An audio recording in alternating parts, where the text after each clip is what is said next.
It's time to get real about shit and have some hard conversations and rip apart topics to make sure we advocate for every angle of that topic. Welcome to The Devil's Advocate, brought to you by Indie Volt. Give your fandom a recharge, and hosted by the uncanny indie devil, Mr. Anderson. Follow all the comics devil's tales at MrAnderson.com. Original music by Unicorn Heads for the YouTube audio library. This music is free for you to use on YouTube videos. Find the music in YouTube audio library in the Creator Studio. Search Unicorn Heads. And now on to the topic. The opinions expressed in the following broadcast are not necessarily those of Indie Volt Media LLC, its staff, contributors, or sponsors. Viewer discretion is advised. Subscribe to IndieVolt.com to recharge your fandom and to get an education. Be sure to check out all of the Indie Volt programming on the Nines with hosts like Randy Zimmerman, The Kid, Varian Grant, The Indie Princess, with more hosts and shows to come. And tonight you're joining us for Blatant IP Theft. Why do creators feel so effing entitled? We're going to play the warning just one more time so everyone gets the idea, because clearly, due to certain recent circumstances that we're not going to go into on this show, the warning needs to be shown twice. So for those in the cheap seats,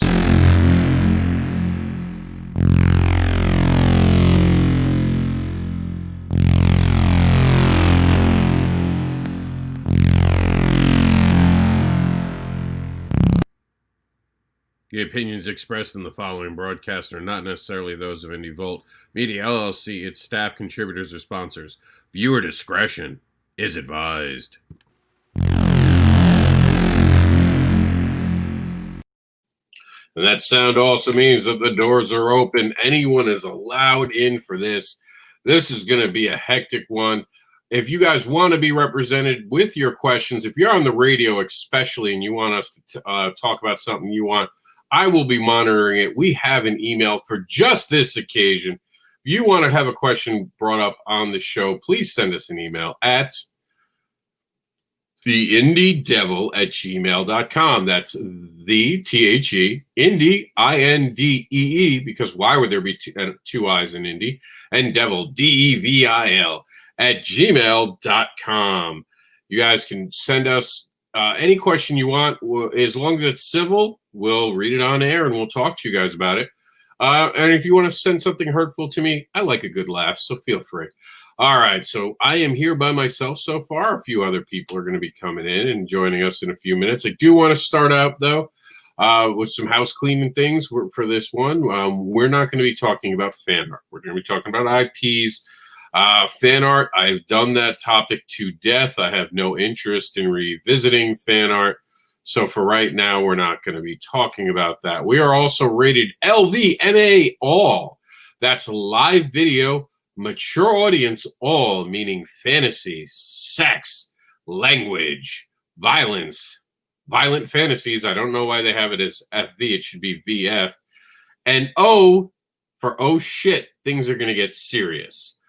So you're gonna see a lot of stuff going on today. So we already got a comment. The indeed evil. I'll take that. I don't mind that, Steve. I can be a little evil at times. One of the worst evils we have, though, is IP theft. So what are we defining as IP theft for the show? Well, it's pretty easy. Recently on Kickstarter, we have seen a lot of uptick in people, and I had said this when we had discussed fan art a year ago, that there was a lot of an uptick on people suddenly showing up to do fan art, and that could lead to people just stealing from other areas of entertainment and making their own comic books. And just this year, we've begun to see an influx of actual comic books. Star Wars happened to be one. Yes, someone just took Star Wars and decided to make their own Kickstarter about it. And then, to my chagrin, another person did it right behind him. You go on, you look at the enamel pins. It's disgusting. You look at these books that they're making, even sexual content books with Disney princesses. It is insanity how far this has gone. It is disturbing, and it is not something that we want to see. By the way, we are live on the Indie Vault Network, which you guys know. We're live on the radio station. We're live on the Comic Book Advocates Network, and we're also live on Geek Insider. So thank you all for showing up and tuning in. If you're curious who I am, let me roll my intro while we make time for the guests to get here. So this is me explaining. Mr. Anderson is the unboxable advocating creator known as the devilish comics creator who will tempt you with his devilish tales. He creates books about fetish, monsters, and more, and offers free spanks and hugs. He also teaches morals with farts. Check out the Comics Devil by going to MrAnderson.com. Come on, you know that's good music right there. All right, so you know who I am. You know the topic. Let's read what Kickstarter had to say when I actually told them about a blatant copyright ripoff. Here we go. Hello. Kickstarter has adopted a general policy regarding copyright in accordance with the Digital Millennial Copyright Act of 1988. Kickstarter removes materials that is the subject of a complaint DMCA takedown notice. Section 512 of the DMCA provides the rules for reporting copyright infringement and fulfilling counter notification. If you believe your copyright is being infringed, you report the alleged violation right there. For information on the process, right there. And I'm not going to share those with you guys. Just look up Kickstarter. So basically, the idea is this: if it's not your IP, you don't get to have a say in anything about it. And I'll say it right now on record, Mason and me went head to head about the fan art aspect of it. And one of the comments he had made was that it was entirely on the copyright holder, which I disagreed with at the time. It turns out Mason was completely right. And don't mind me, I'm just sending out some invites for some people to join us. Don't mind me looking down. He was right, and I was wrong about the fact that I thought it actually mattered that there were laws. So basically, you can watch someone break the law, and if you don't own that copyright, you can't do anything about it. It's just the legality of it. It's an imperfect system. That's just the truth of it. You can try to reach out, and in Disney's case, I actually did do the right thing. I actually reached out, sent them an email, called them up, told them what was going on, and I was given, well, thank you for that, but we don't follow up with things that are reported. I hope you understand. So, yeah, that was the reality of the situation. So now this whole talk tonight, it stems on the fact that realistically and honestly, we don't have a right to actually complain about any of this sometimes. We just don't. That's the truth of the matter. We don't have the right to complain about someone else taking IPs. It's sad, but it's true. And it's hard. It's hard to deal with that, being an IP holder, knowing that no one could do it but me. So I have to go out of my way. Someone might contact me. I'll have to then check it out and start the process 2 or 3 days later, if not later than that, depending on when they get caught for it, as opposed to someone just being able to instantly report it and having it being taken down. It's ridiculous. It's a broken system in that regard. I do think that there should be, and it could pay for itself if there was just a governing body that controlled it and actually had like just violation officers that would go around checking things out. I mean, if you could start on Kickstarter and Indiegogo, and you could enforce this. This is literally breaking the law. This whole conversation is a two-sided one. There's no way or shape or form that it is illegal. That was one thing that I know Mason was completely wrong about, that when we argued about it. It is illegal whether or not the copyright holder is actually enforcing it. The word enforcing it is the key. He was right. The IP holder does have to enforce it. But he was wrong. It's still illegal. And at any point, the IP holder can come in and actually do it. And apparently, Goror 187 says, "Hello, and you're a silver-tongued snake oil salesman, devil." Thank you. I'd sell some snake oil. Why not? Who cares, right? I mean, it's not like we have to worry about IPs. As a matter of fact, I'll steal someone else's. And I'll just do it because why not? It doesn't matter anymore, right? Society's just breaking down. We can do anything we want. Woohoo! The end of the world is here. Of course, I'm being facetious. Look, here's the reality of the situation.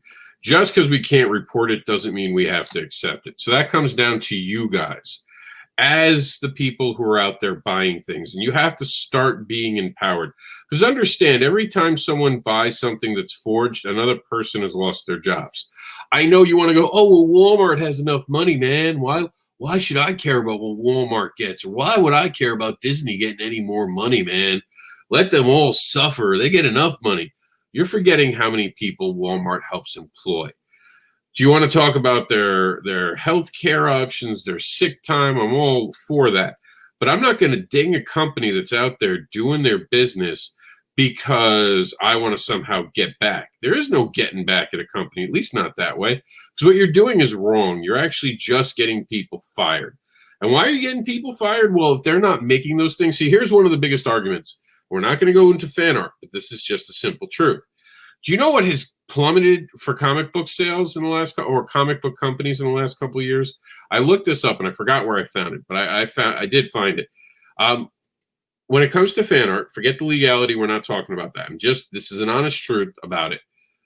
What happened was there was a plummet, mind you, of poster sales for comic books. And why was that? Because you could get them at your local Comic Con. That was a direct effect. Now, here we are with these creators going on to Kickstarter now because they can, and they're expecting people to help them make their Batman story. They don't have the right to do it. They just saw something and decided they liked it. One of the things I do want to get into a little later is the all-impressive copyright laws and how some things become free use because their copyrights expire, which is going to be, excuse me, a whole new different debate that's going to be starting in a few years because Disney's about to lose a lot of its IP power over, of all things, Mickey Mouse. So that will be an interesting conversation that's going to be hopefully brought up today, if not a little later. I am curious what you guys think. I want to get to Ralph's question before Varian will be here in just a few minutes. Well, that's messed up. What if you do not follow these platforms? How would you know? You know what? That's an interesting question. At Terraform, we were actually discussing how we wanted to handle IP theft. And I know the law now, so I said, well, unfortunately, if we as Terraform don't own a property, there's not much we can do. Even if we're publishing it, the only thing that we could actually get offended and part of is if someone was trying to print a comic book. So if someone tried to print said comic, then yeah, we could say anything we wanted to. We could get in someone's ass about it. We could be all up in someone's face about it because that's what we're under contract to do. But if Terraform itself does not own the property, then we can't even put a cease and desist on it if someone is making original content. Now, of course, IP theft can be two different things. What we're going to be focusing on today is taking an IP and using it for your own good, for your own wares. There are still people out there who are now apparently getting printers to print books, and that's becoming a mess in itself. Some creators are even absolutely terrified to put out their books in PDF form. And I'll be honest with you, when I first started this, because of places like Napster, I was a little concerned about that myself. But then I realized, honestly, this is what a lot of creators don't get. And I'm not trying to put a shade on anyone, but you get these creators who make like between $2,000 and like $8,000, and they think they're suddenly Donald Trump. They think they're some big shit person who, oh my God, look, I made a couple $1,000s. And it's just not the truth, guys. I mean, yeah, it's nice to have the book paid for. I'm not saying it's not. But your viewership, I mean, you could have what, between 150 and 300 backers? That ain't shit. You're going to need thousands of readers. Does it help? Absolutely. But we have too many Kickstarter kings out here and Indiegogo princesses. And that's not a dig on Indiegogo. wanted to use something with it, and Indiegogo uses pink, so it was just a color choice. But my point is that people are out there thinking that they've earned more than they have. That's one part of a step of many steps that these other bigger brands, such as Batman, such as the Disney princesses, such as Donald Duck, all those are things other people earned. Okay? They built something that you just want to take from because it's easy, and that's the truth of it. All right. Hold on. Sorry, I had to answer that. So, again, Kickstarter has that notice, and can I blame them for that? No, I don't think I can blame them for that. So we're going to open up the chat for everyone. Again, this is always a show where people are allowed on. I know this is a little bit more of a controversial topic. However, again, I don't want to focus on fan art. If possible, I would like to even stay away from it. I know people are very sensitive about it because there are a lot of artists who make a living off of fan art, and they take it as a personal dig when you call it, like I've gotten in trouble for calling fan art theft. So we're going to try to stay away from that because, again, we've had that conversation. I want to have this different conversation. And it was hard to find people, honestly. Despite seeing it so much, a lot of people don't want to have this conversation. A lot of people don't even want to talk about this on these this show because it's just awkward. Like, why would you want to steal something? And it's just something that is happening. You know, it's really happening that someone is stealing. Sorry. I'm just trying to. Ooh. And the fact that Star Wars was one of the ones stolen, like, my goodness, Star Wars of all things, like, you can't deny Star Wars is a copyrighted thing. There's no way around that. We all know Star Wars is owned by someone. And it's just this, oh man, I don't know how to put it in, other than just people feeling like they're entitled.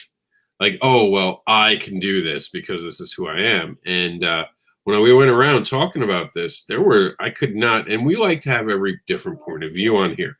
If someone wanted to come in and try to explain why they do fan art, again, you're more than welcome. We have the links in there from our radio network too. If you guys want to bring up any points, I'm happy to deal with them because I try to be very not down the middle for a lot of these conversations. But on this one, I'm finding it extremely hard to find any reason why it's okay to take it. So let's talk about the public domain. We'll quickly switch over here.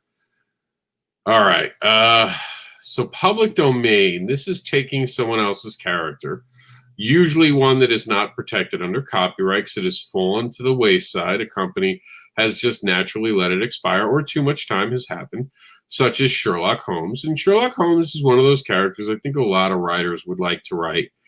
It's hard. I mean, I'll be honest. I did make a story once sort of based on Sherlock Holmes. Not really. It was a different take on it. But, I mean, yeah, I mean, if you can do it, why not play with it? We all grew up liking Sherlock Holmes, right? So that's what public domain is good for. If you want to do something that someone else has created that you think you can make more interesting, I get that. I understand that. Like, I can actually appreciate that to a certain degree. I think that there are some people who just are void of actually the talent of creating something new, and they rely too much on something else that's created, or worse, they try to just pick something up and hope that someone will care and cash in on it without creating anything really tangible. Because let's be honest, in comic books, we want to be entertained. I think a lot of people forget that. I think people forget that we want to be entertained. We want to have something that is interesting to be part of this. So I want to know from you guys. Let's open up that conversation. Let's have it right now. Tell me, do you guys think right now in the comments section, do you think it's okay to take someone else's IPs, to write your own Batman story? Because I saw this. Someone was putting out these these art things of different characters, and on top of it they said, oh, for educational purposes. But meanwhile, there was nothing educational about the things they were doing. They were just taking someone else's characters and trying to hide behind educational purposes. And I called them out for it. I told them both privately and publicly I thought what they did was wrong. I thought they had stepped over lines. As a matter of fact, that little thing actually started after I had mentioned that, because I think it's appallable that you would just take things. Again, I mean, it's the whole theft system in America. Does anyone believe that we're allowed to steal? It just comes down to something that simple, doesn't it? Are we allowed to steal, or are we not allowed to steal? And to me, I don't know about the rest, but I was taught that theft is wrong. You know, and I'm not trying to put shade on anyone. I'm not trying to talk down about anyone. I'm just being honest. When did it become okay to take something from someone else that wasn't yours? Because that's really the conversation we're having right now. And again, this is, I don't find a way that this can be defended. Outside of the fact, well, it's up to them to make a decision on what they want to do. I just don't know how that one sits with me. So you're basically saying, well, you know, unless someone reports it to the right person reports it to the right people, then it's okay. I don't know. It makes me so angry, to be honest with you all, as a creator. Is that because that means that if I don't see it, then someone can feel like it's okay. So I have to be monitoring every inch of the internet, because if I don't find it, then the assumption is, well, he didn't report it, so we did a really good job at hiding it, so now we get away with it.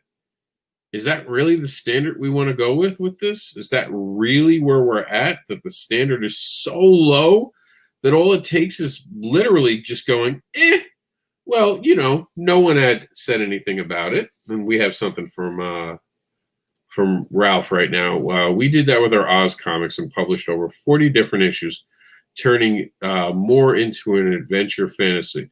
Oz is one of those things that is now a public domain. Now, let me ask you, Ralph, why did you do that?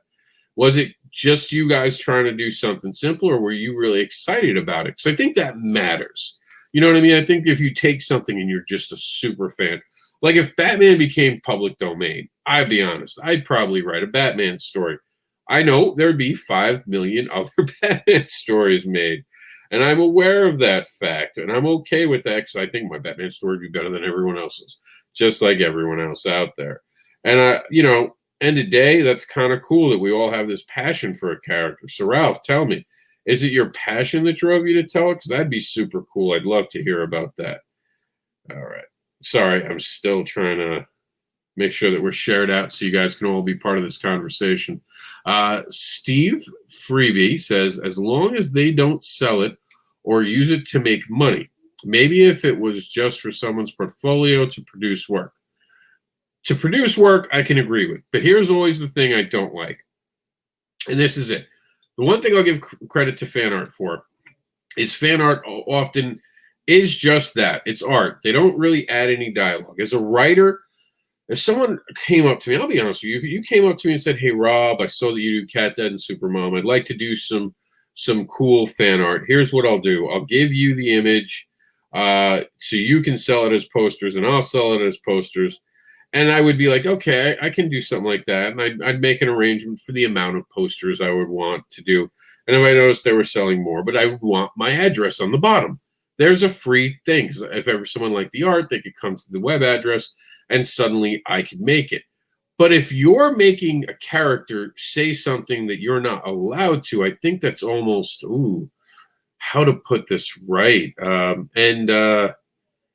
DemoNation, if you want to hop on and quickly talk about your new home on YouTube, feel free. The link is just above in the comment section. I know our friend over at DemoNation had to restart, as it were, so we want to help him. So you guys can, once you're done watching this video today, please take the time to go over to DemoNation on on YouTube, and help us make sure that he gets back up where he belongs. And all right, so I don't know though, because I mean, if you're if you're putting words in a character's mouth, I almost feel like that's a violation. You don't get to do that if it's not your IP. Just my thought on it, to be honest. You don't get to cross that line with someone else's work, Steve. Just regular fan art, regular just copying something someone else has done is one thing. But writing a story with characters, it just feels, to me as a creator with the IPs, copyrights in the Library of Congress, I feel like it's dirty. It makes me want to take a shower when I see it because it's just a violation of trust. Creators shouldn't take from creators. Don't get me wrong, comic book creators, we see something and we try to make it our own and put out a very similar thing. You know, like Wonder Woman and then the Amazon Woman in Marvel, DC, you know, Deadpool, Slade, or as most people now think, it was Deadpool first, Slade second. But you get what I'm saying, and you get where I'm going with that. Ralph continues, but those were in public domain as long as they were not looking like the MGM version. And that's true. And we're going to have Demon Phil step in right quick with us. Demon Phil, tell us how you're doing and who you are. Hey, what's going on, Rob? Haven't seen you in a while. It's good to be back. Hey, rebranding, trying to branch out, do some more things, and build the business and try to add on some more things, mainly for the purpose of getting the exposure out there for my guests. I can get the exposure out there in one level was fine. Now I'm able to go ahead and expand on that, which is great. So if you have not already, like Rob said, if you'll go ahead and jump on over to DemoNation on Facebook and on YouTube and go ahead and apply, get onto there, I'd certainly appreciate it as we can go ahead and get that exposure out there for the guests that are coming on. I appreciate that. I appreciate you stopping in. Can you stay or you got to run? Because I know you usually do shows tonight. I'm good for just a little bit. I got about 45 minutes before I got to get in my green room. All right, very cool. Well, Randy, tell them who you are. We have the great Randy Zimmerman joining us. I just walked in out of nowhere. So, hey, everybody, I'm Randy Zimmerman. I've been doing alternative and independent comics for a long, long time, done just about everything in this business that you can imagine. Right now, I'm an award-winning commercial and graphic artist whose specialty is sequential art for advertising and education purposes. And I also do the Zimm Geek channel here on YouTube. So. All right, so what are your guys' personal take on this? Someone just taking Star Wars and kickstarting a comic book. Someone taking Batman and just kickstarting a comic book. These aren't public domain characters. There's no doubt that what they're doing is ethically wrong, morally wrong, and legally wrong. What do you guys take on that? Well, they try to pass it off as fanfic. And when you're making money at it, it's not fanfic, or asking money for it. It's not really fanfic. So. And fan fiction is one of those dirty words within the industry because whenever you go to cons, fan fiction is the one thing that people don't like seeing in Artist Alley, especially because, you know, Rob's working his ass off to try to do a book over there. Other people are working their ass off to do these books and everything. And all of a sudden, they come up with something that looks exactly like it. They may misspell it by one letter or something, and all of a sudden it's fan fiction is all it is, and they try to get away with that and make money off of it. I don't agree with that. I think that if the artist is going to put their heart and soul into something, put their passion into their work, it's their work. So anything past that, they should get, you know, credit for that, not someone else just because they changed the color of the costume or something. That makes no sense to me. Well, I mean, the legal definition, I think, is a little more greater than that when you're in a bigger space of publication. But you're right, on these lower levels. And this is the one thing that really terrifies me about this. And someone could take my Barbara Unleashed from me, my Cat Dad, my Supermom, my Monsters book. And those are characters I didn't even invent with the Monsters book, but could take my spin, take everything I did, just reprint it and put it on their table. And if I can't find them, then what stops them from writing more stories in that regard? Someone reading it and hating it, and now they have a preconceived notion that I don't know what I'm doing. Because while the first great issue of Cat Dad and Supermom was great, that second one, when they introduced all these new characters and Cat Dad and Supermom were barely in it, it now sucks. So it goes around that my book sucks, and I'm like, wait a minute, my second issue's not out. So I gotta find it? Like, this is, what are we playing, Marco Polo? I gotta go find the bad guy to stop the bad guy when I don't know the bad guy exists? Is that really where we're at right now? Is that our standard in the industry? Unfortunately, everybody's scrambling right now because they think the only way they can survive is to just go ahead and crawl over everybody to get up there, whenever they don't understand that right now, if we would unify within the especially the independence part of the industry, we could make our voice heard so much more on that. And I'm seeing it more and more, a lot from my perspective, but I'm also seeing, like you're talking about, every once in a while, someone will squeak through and do that, and it brings that bad stigma to the entire industry on this side, and we can't have that. I mean, we need to keep it where they understand that we have the core morals that we actually abide by within the industry, and not just one person's going to ruin it for everybody. Right. Absolutely. Randy? I can't help but agree 100%. Yeah. All right, so let's talk about let's switch gears a little bit and talk about public domain. What do you guys think about public domain?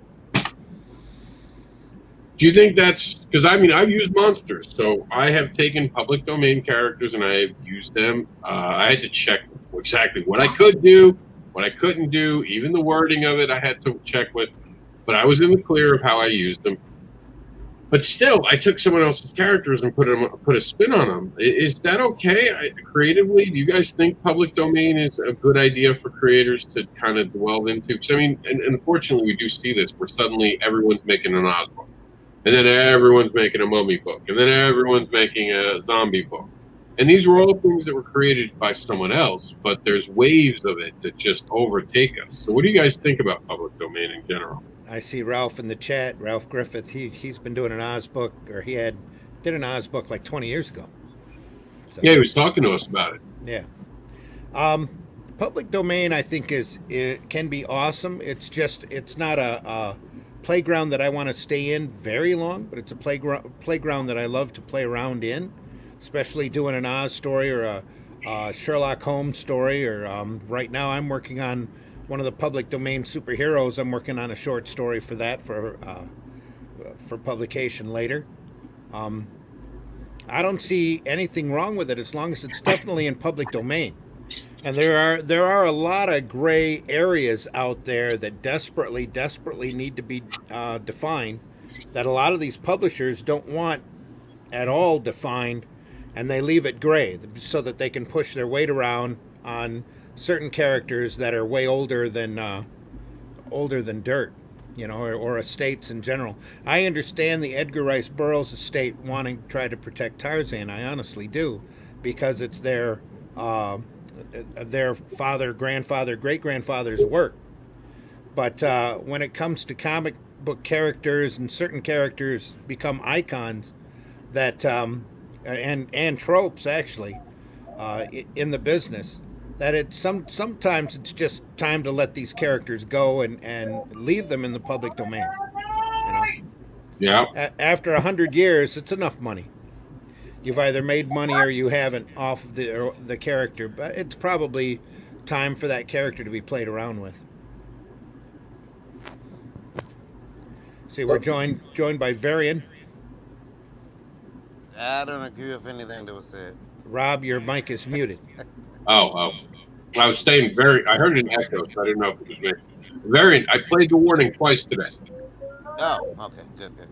Yeah, I don't agree with anything that was said. I don't agree. I think that you guys are all wrong. No, I'm just kidding. I did catch the tail end of what Randy said about characters. I guess after 100 years going back into the public domain. Mm-hmm. It's a little less than that, but that's about it. Yeah, I think it's 95 anymore. I'm not sure. That's part of the problem with the rules. The rules need to be definitely set. Stakes need to be drawn, or lines need to be drawn, so that we know what is and what isn't in public domain. But the big problem is that Superman and Mickey Mouse are getting close to being in public domain, and that those big corporations don't want that to happen. No. Well, I gotta be the bad guy here. I mean, look. If Disney loses Mickey, they lose their identity. I think that character's so synonymous with Disney that it would be a real shame if someone like me were to get a hold of Mickey. Some would say that Disney lost his identity a long time, lost their identity a long time ago. So. Gary, you're just a little low. Is there a way to make the reposition so you can sound a little louder? Is this better? Yeah, much better. Much better. We just wanted to make sure the radio listeners can hear you. Yeah.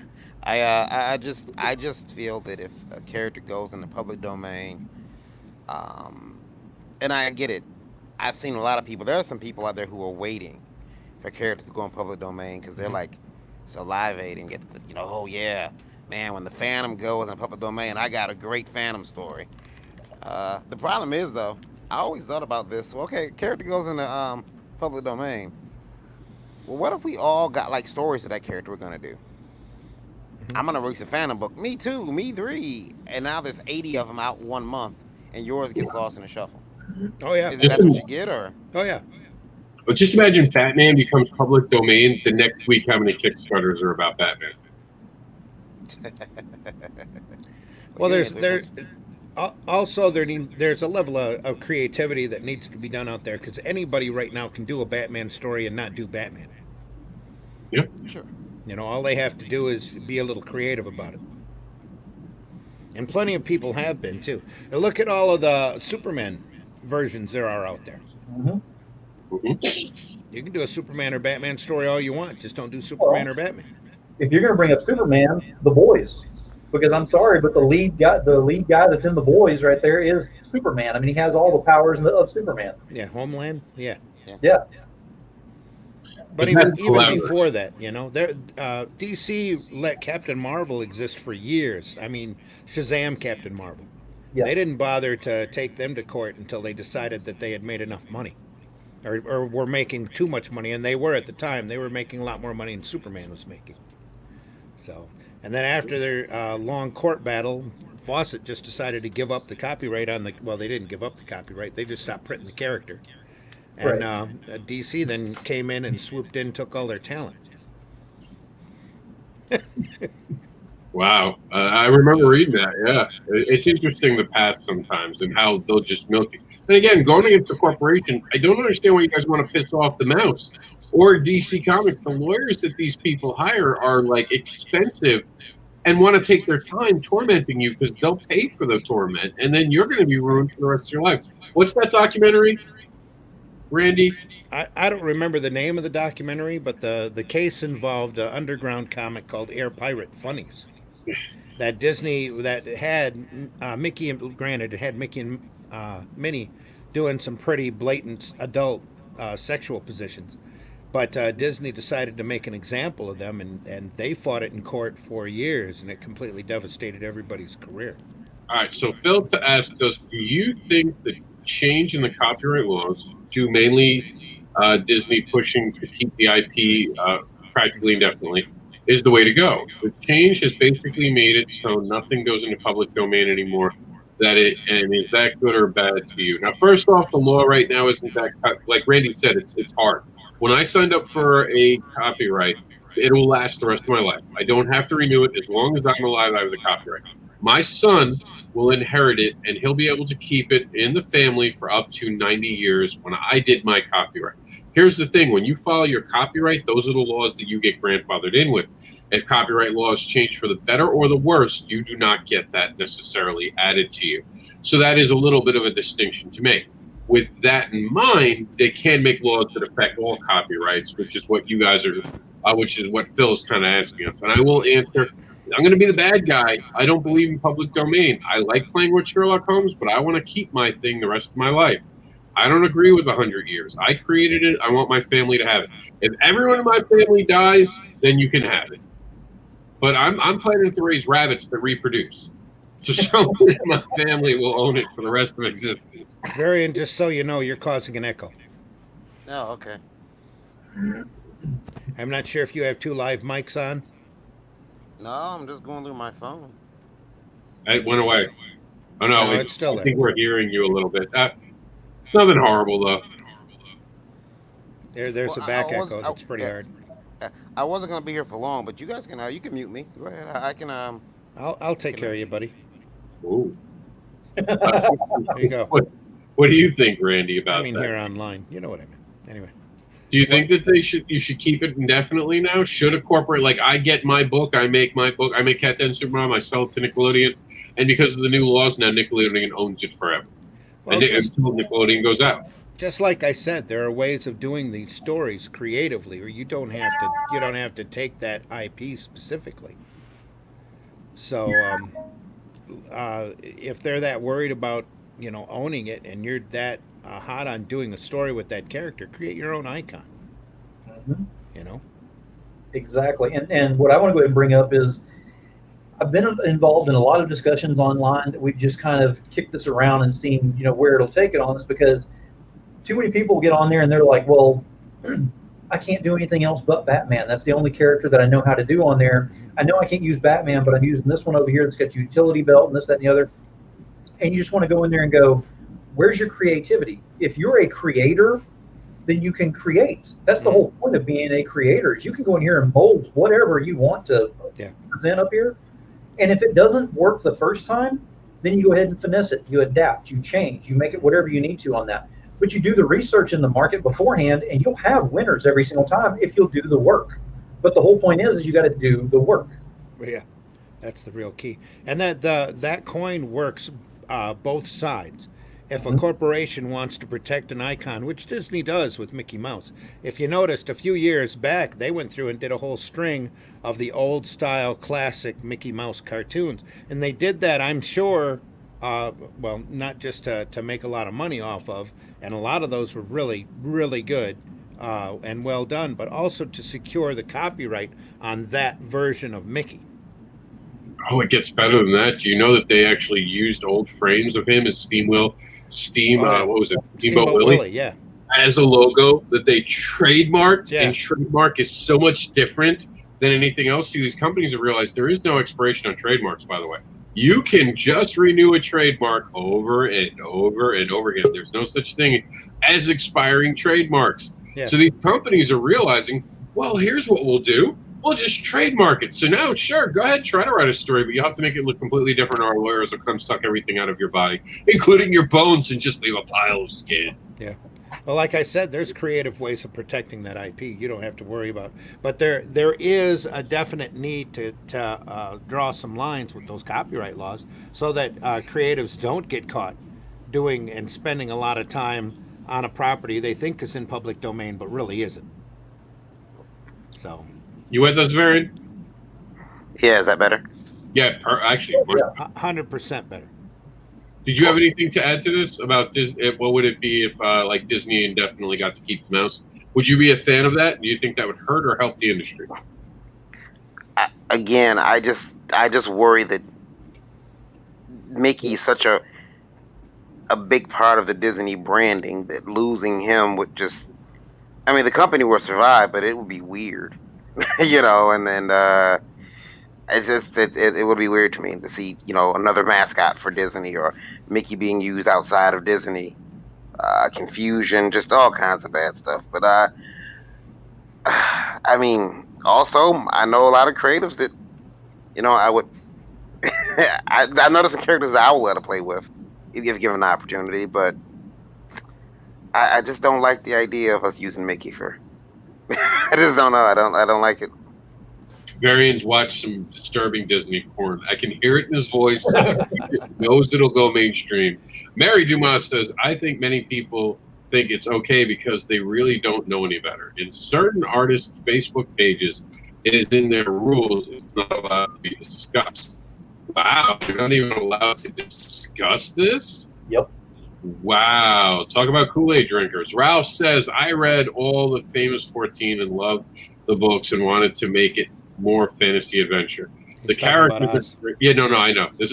Thank you, Randy. For those who don't know, I asked him why he created Oz, because I wanted to hear, because I think if you're really passionate about it, it can be a beautiful story. Yeah. Even though I'm for a creator keeping it indefinitely, right now that's not the law, so I think there's nothing wrong with using public domain. I'm like Randy.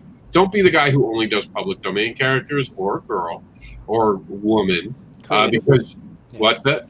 Don't be the creative that's always playing in the public domain. Yeah, because then you're going to get known as someone who can't do it on your own, and you're just taking from someone else. Or you'll be known as someone who works for Marvel and DC. I read all the famous 14 and loved the books and wanted to make it more fantasy adventure. The characters are great, and I love the friendships between the characters. And I love telling stories about friendships when it's up against tough situations and how those friendships can overcome them. That's pretty awesome. I actually am going to have to try to look that up, Ralph, one time. Please send us a link so I can actually look into that, because now I'm interested. But that's interesting. And even with Oz, it is literally a minefield as to what you can and cannot use.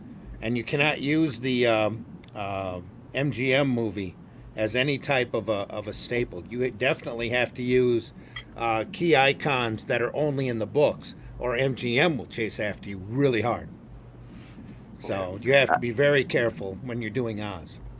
I would also say, if you're going to play in that public domain sandbox, keep in mind, and I know for a lot of creatives this will be an issue, but keep in mind there's going to be an asterisk next to your name if you should win any type of notoriety with that character. Oh, this is, Varian Grant did an awesome, 30-page Felix the Cat comic series, but he didn't create Felix the Cat. He's not the owner, and you can do it too.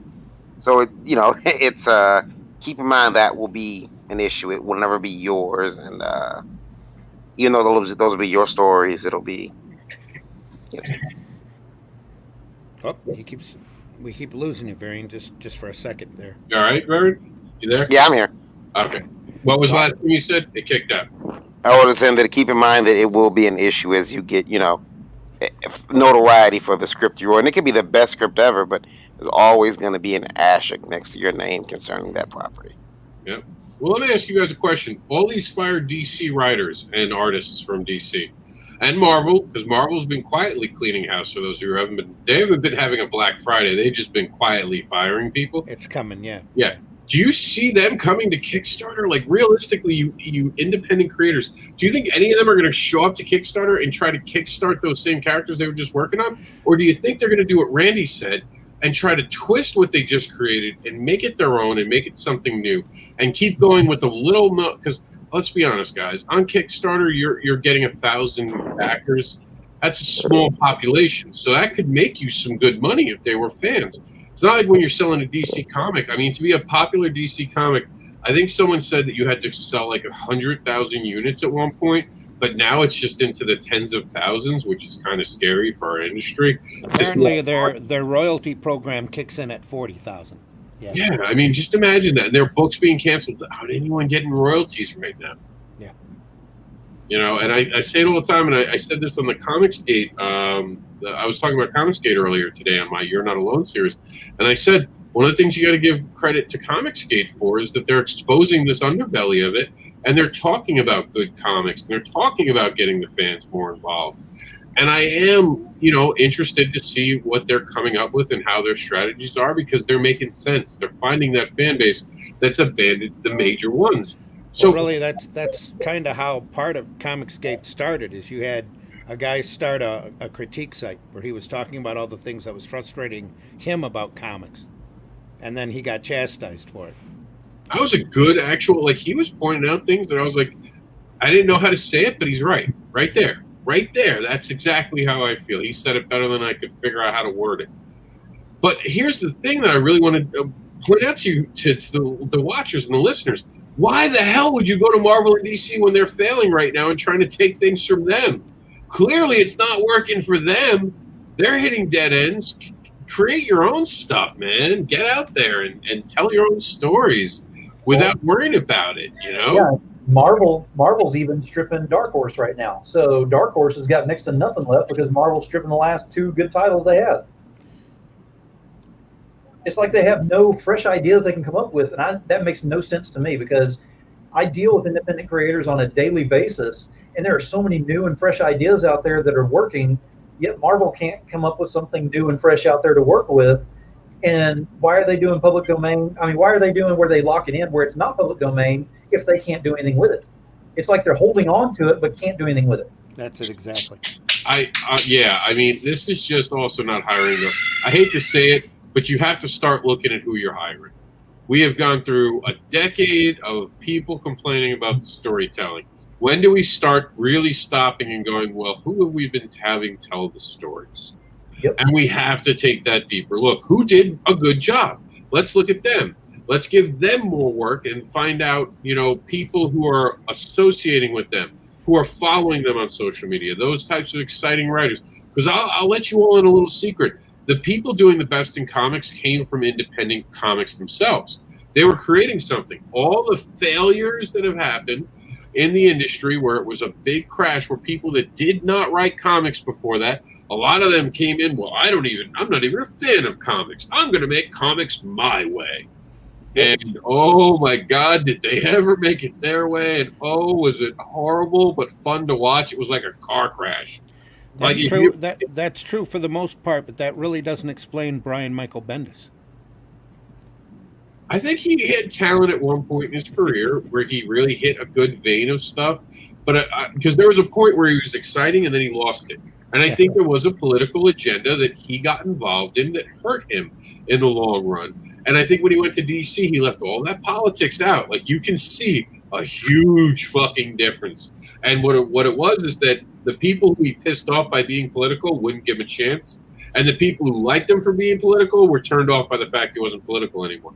He kind of hurt himself and shoehorned himself into that corner of, oh, shit, now only the SJWs that I've been writing to like me. Shit, I kind of shot myself in the foot.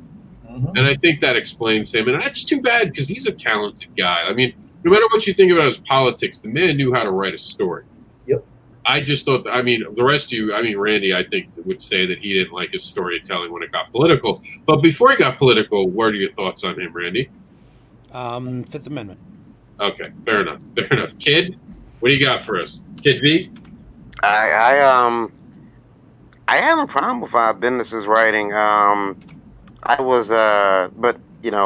was consuming so many comic books when he was, on my normal pool list that kind of things are kind of blending together. I do know that the last time that I knew I was actively reading Bendis was he got on Iron Man for a minute, and that was It's when he created Ironheart.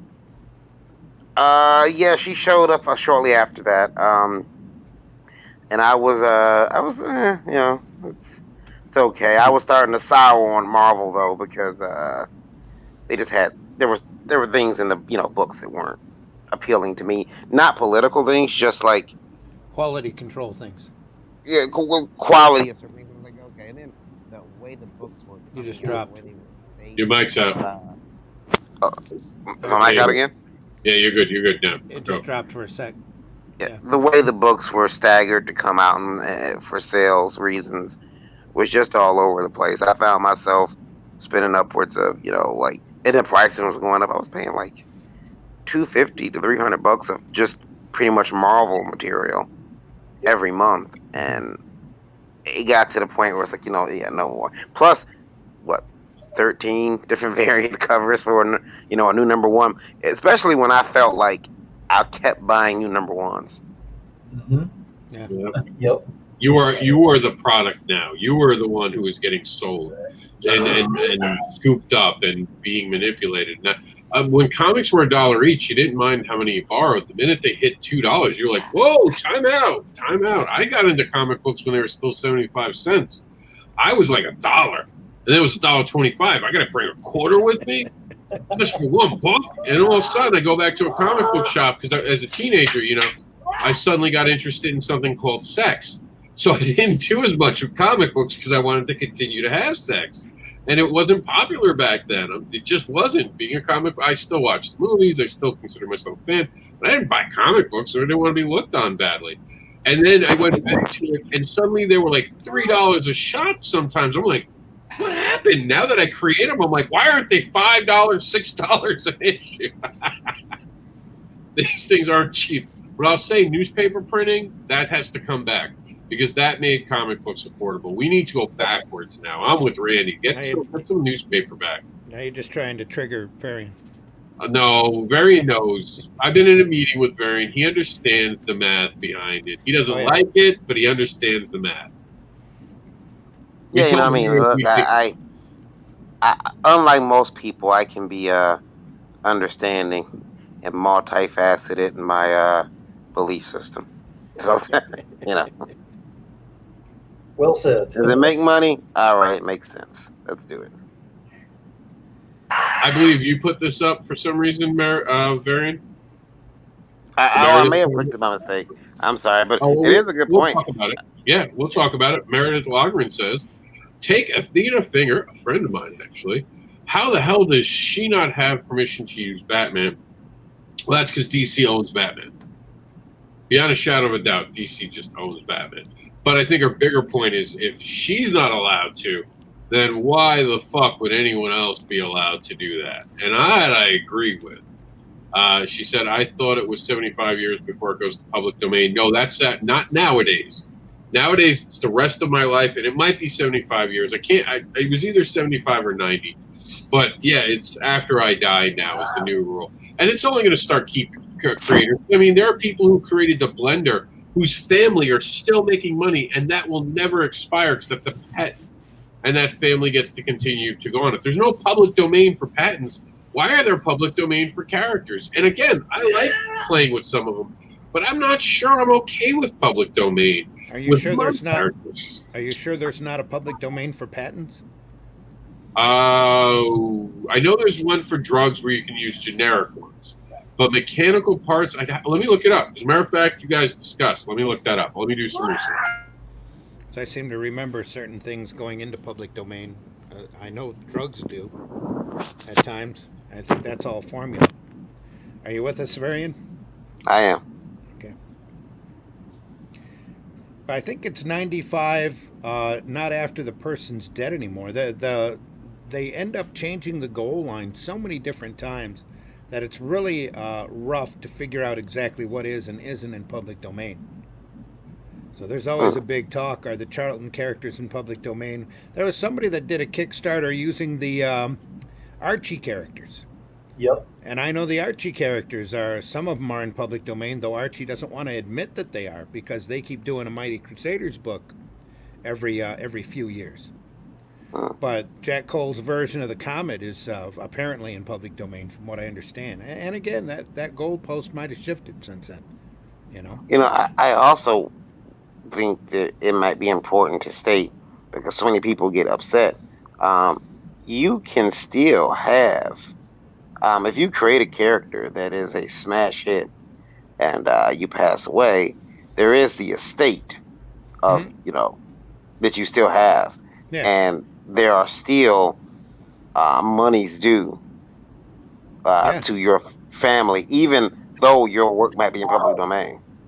So many people think, well, that's it, my family's not going to get money anymore. What the hell? It's not really that. I mean, it's there's a lot of legalities behind it, but it doesn't cut you out of ownership or money. It doesn't. It's just now people can toy with this character and do some things and maybe even give new life to your character. Again, I'm on both sides. I can see a reason to do it, and I can see a reason why it shouldn't be done. And I did look up that patent thing, and we're just not going to talk about it because it doesn't fit my narrative at all. So we're just going to quickly go past it because it's bad news. Patents only last 20 years, and they cannot be renewed. I was like, I've never patented anything. I'm taking it to the grave with me from now on. Yeah, because they patented Superman, and they're not worried about that patent. They're worried about the character falling into public domain. So, I think they patented Superman right off the bat because comics were such a new entity. IPs were such a new entity. They weren't sure how that law would work. So, but when Superman came out, he had all sorts of imitators spring up because he was incredibly popular. So, they shut a couple of them down right off the bat, and then they allowed Captain Marvel for the longest time to survive. Yeah, look at that. 20 years for a patent. Wow, they're getting hosed. They need better Disney lawyers. All right. I'm sure they're working hard to change that law as we speak. But Disney's doing it too. Disney wants it because of all their park rides. They don't want anyone getting the blueprint. Yeah. It'll be Disney that does everything. In the end, after a global war, there'll be just Disney themed parks where like cockroaches. Anyway, like cockroaches. Yeah. Let's get to some more comments from our amazing audience. Thank you all for listening on the radio. If you want to send us an email, remember Indie Devil, spell Indie right. It's INDEE Devil. At Gmail. gmail.com, and you can reach out to me. Or you can also send us a comicswire@yahoo.com, COMIX newswire@yahoo.com. All right, guys. So we're going to go back and we're going to see. Do you think the changing copyright laws due mainly Disney pushing to keep the IP practically indefinitely is the way? Oh, we already answered this one. Sorry. Sorry, Phil. This goes nothing. Oh, wait. The change has basically made it so nothing goes in the public domain anymore. Is that good or bad? We already talked about that, so let's go to Steve's. From my understanding, the reason things become public domain is because they want properties to survive for cultural reasons. That's an interesting point. Let's talk about that. I mean, if we don't have public domain, don't these things just die? They can, yes. Kid? Z? Say that last part again. Steve said, this is from Steve Freebie. I'm sorry if that's not how you pronounce it. That's how I see it. From my understanding, the reason things become public domain is because they want the properties to survive for cultural reasons. Like Gone with the Wind should come back and we should redo that film. Well, I thought that was like the National Register or something. I forget what they have where they put it up for, it's locked away and it's kept in like this. They basically keep a copy of it for cultural reasons or for the significance of the property. But I'm not sure why things go in the public domain. I guess just because you can't hold anything forever. And I mean, but what? Go ahead. I believe they go into public domain because there are certain aspects of these IPs that become so ingrained in the icon of main entertainment that you just can't. After a while, there's no reason to hold back on any type of IP claim. Right. Certain aspects of Oz are eternal and embedded into the psyche. Right. So that's and I mean, you have to, I guess, understand too that when you create something, it's going to inspire others. I mean, how many times have we seen?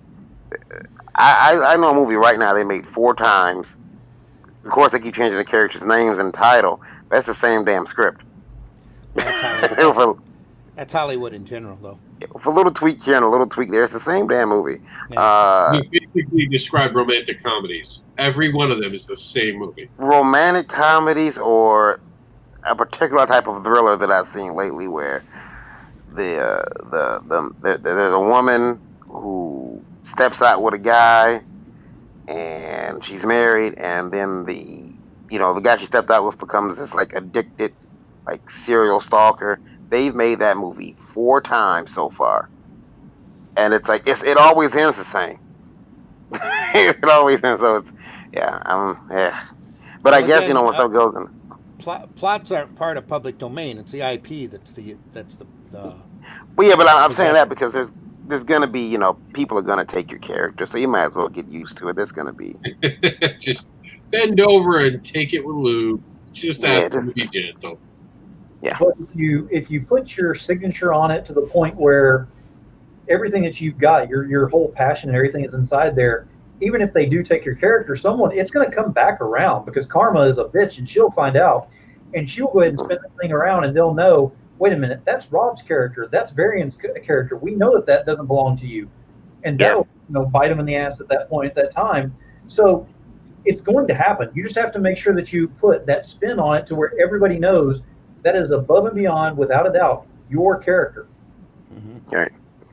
All right. But now, Rob, I don't know if you've discussed this, and I don't want to throw the program off track because this is your show. But what would you tell, and what would the panel here tell publishers, especially indie publishers, who so often end up publishing some creator-owned story from a person, and that person comes with a story that's using a character that is in the public domain.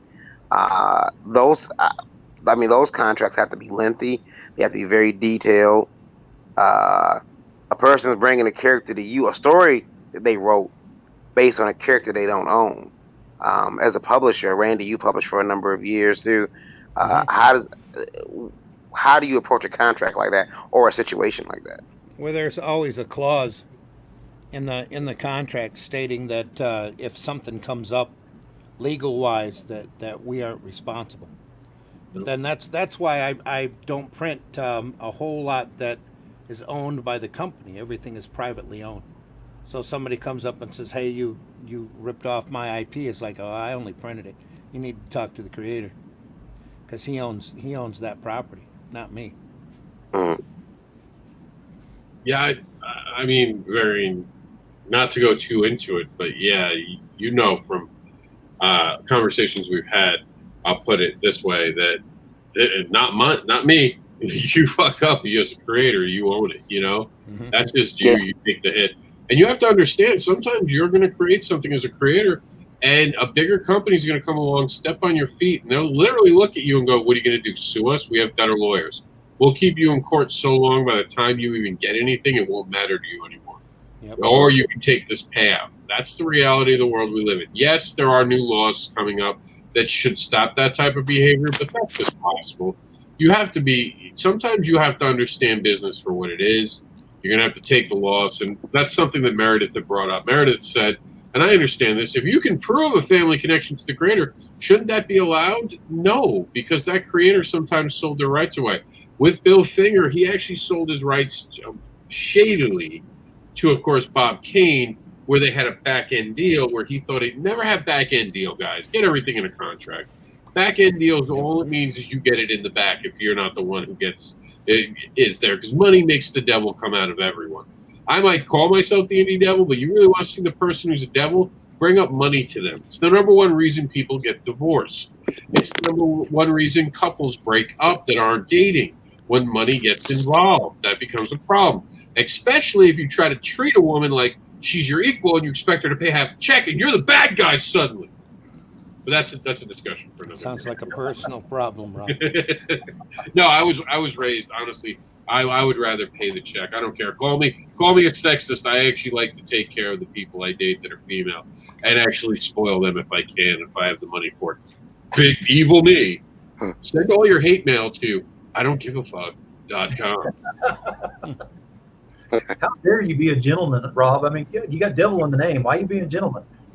That's so not narcissistic. Misogynistic.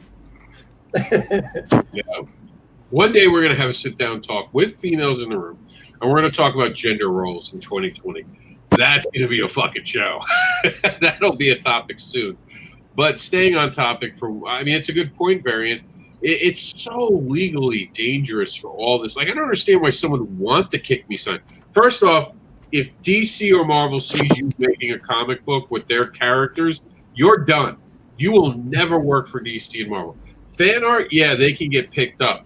But there's a special, list when you fuck with their characters in that way. Because fan art, they can kind of write off as, okay, that they like what they saw. They're making it their own. I get that. When they try to do something like parody, they're like, okay, it's a parody. But when you take Batman and you just, what was the one we saw? They turned Batman black in it. That's a kick me sign for DC. That's going to be like, hey, if anyone's going to do that, it's going to be us, motherfucker. You don't get to do that before we do it. We will end you. But it even includes, I've seen where they've had issues where they've used the same font style on the top of some of the books. And if it's Marvel or DC and it's a known font style, they will tag them in a heartbeat. Well, Star Wars. Look at that Star Wars book that was on Kickstarter. Oh, yeah. I was like, are you sure Star Wars isn't involved? Like the Lucas art? Like, this looks too close. Like, it was amazing. I'll give credit. Mind blown. It looked amazing. I actually wanted to read it, and that's the fan in you. The fan in you is like, oh, this could be exciting. Look at it. They really cared. Look at that art. Oh, I want it. But then the mind in the back of your head, the moral person goes, no, because they're taking away someone's job. You know? But it's hard because sometimes these companies, and I wanted to talk about this, they encourage fan art.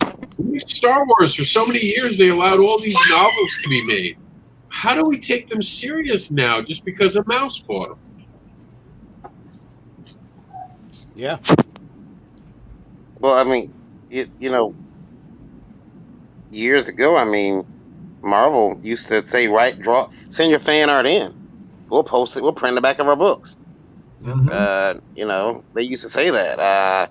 They don't do that anymore. I don't believe. At least I haven't seen fan art printed in the back of a comic for a while. But They're not not interested a in looking mainstream. for. That's because they're not interested in looking for new talent. They will find you. Yeah. I also do want to say there used to be a point where if you wanted to be in comics, you were thought that there was something wrong with you. And it was a very small sector of people who wanted to be in comics. Yeah. Then the movies came out, and every screenwriter, every Tom, Dick, and Harry came running out saying, I can make a comic book. How hard could this be? And we have seen the horrible responses and the things that were born from this. It's been bad, people. Not anyone can make a comic. It's not true, people. It's not true at all. I've had to read over 100 horrible comics. Anybody can make a comic. Just very few people can make a really good comic. Yep. We still have faith in Varian. He'll get there one day. Yep. Yeah, well, I will eventually. Just Eventually, I'll get there. draw less feathers. So. Eventually, I'll get there. I do think that it is a learning process, and I am always kind of worried when I talk to people who not only don't know the process, like they don't want to learn it. They don't want to learn the process, and they don't want to learn the process from multiple avenues. Because here's the thing: if I tell you to go read Demon Phil's book on how to make comics, well, that could be a great book, but it's going to be how Demon Phil makes books. It's going to be how Rob Anderson writes a comic book. It's going to be how Varian Grant, Lord help you, makes the comic book. I know there was a creator who made a book about how to get women to become your semi-girlfriend and run your table. There was like a creator version for that. Wasn't there, Randy? I remember a book, don't you? I think you're right or wrong there. All right. So what were you saying, Varian? I think that you have to like you got to get in there. You got to find out what the hell is going on in your industry. Don't let anybody tell you. Go investigate for yourself. Take a week or two. In my case, I took months when I first decided I wanted to make comics, and I breathed in. Just start mouthing his words. Yeah. I just breathed in whatever I could on comics. And Demon Phil's got to run. He's got his show starting in just a little bit, so we wanted to say goodbye. How can they follow you for the people watching? And they'll come over to you. Everyone's got to go to Demon Phil when the show's over. So go ahead, Demon Phil. Tell them how they can follow you. All right, so I'm about to have Unscripted, which is on every Saturday night, which is only on YouTube, so I can get away with so much more because Facebook doesn't allow me to get away with some stuff on there. It is simply a place where you can go as a creative team member. If you want to be on the panel, you just have to message me and let me know ahead of time. 4 main rules govern this show, which is no politics, no religion, no drama, and no negativity. As long as you can abide by those, we have a great show. It usually ends up with us laughing to the point of tears on there. If you want to see what's going on with that, right here at the bottom, you'll see DemoNation right there. Look up DemoNation on YouTube and on Facebook. Join up and follow the party on that because it's a blast. All right, man. Definitely check that out. I'm amazed you can find creators who won't bitch and whine for an hour. You must be getting them drunk before the show. So go get them drunk so you have a great show. We'll tune in as soon as we're done. Thanks for being on. And make sure you subscribe to his channel so you get, the DemoNation under your belt. Yes. All right. Thanks for being on, dude. Nice Phil. meeting you, Phil. Oh, you didn't know each other? I thought you guys knew each other. I'm sorry. I'd never seen him before in my life. It takes a while. I remember. We've never had him on the show before, right, Varian? I don't remember him being on. Phil's been on Geekgasm. some of the other shows. He hasn't been on Indie Vault proper, I don't believe, but Seems like a great guy, though. I wrote the name of his channel down so I can check it out later. Kino Subway says, hello, everyone. Dang, I'm always late to the show lately. Always. Yeah, Kino, we 9 Eastern Standard Time. Always 9. Yeah. I keep thinking we need to get Kino on the show and talk to him just a bit, but Probably do. we'll make that happen shortly. How Hodson says newsprint is where it's at. I kind of agree. I miss newsprint comics. I know, Varian. I'm not trying to trigger you. I promise. I'm not trying to get you mad. But I miss newsprint comics. They were affordable. They were awesome. They had a smell to them. And sure, some of it rubbed off on your hand while you were reading it, but it was still just an awesome day. And I could get a stack of comics like this, and now all I get is one alternate cover for that same price. How large? I understand. Marvel and DC would, not that I want to encourage the mainstream, but how large Marvel and DC would grow their audience, especially right now, if they were to sit down and do the little digest-size puzzle books, saddle-stitched for $1, and circulate them through all of the, not just the retailers, which they should do, but circulate them through all of the dollar stores in black and white. You'd have people reading Iron Man, you know, the old Don Heck Iron Mans and Avengers stories. A lot of that stuff's super timeless. And if they would just bother, especially DC's got a huge library of this stuff going back literally to 36, even before that. And you can cut out the PC material, the non-PC material, the racial stereotypes of the day and that kind of stuff, and still have an incredible wealth of material.